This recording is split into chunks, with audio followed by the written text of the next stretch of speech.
Good morning mga kadugang! Samahan niyo po akong mag-Sharon!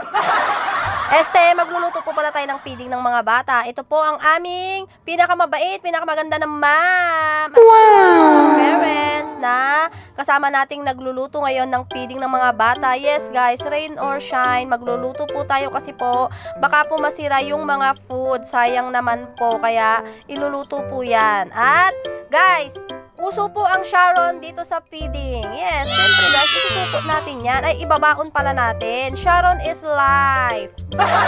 Hindi po kumpleto ang araw natin kapag hindi po tayo nakapag-Sharon. Actually guys, hindi naman ako tumulong magluto eh. Nanggulo lang po talaga ako dito. Ito lang po ang ginawa ko. Ipinakita ko lang po ang aking talent. O, diba? Yan, ganyan lang. Galing po sumayaw, diba? Yan lang po ang ginawa ko para hindi naman po sila maboring at wala naman po tayong maitulong. Yan lang. Ilabas ang talent.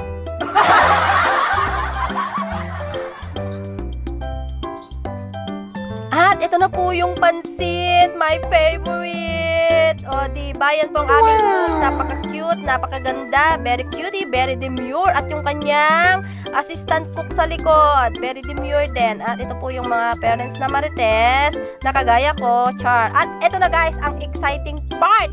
Ang pinakaabangan ng mga parents, ang pagsasharon. Yan po ang aming talent.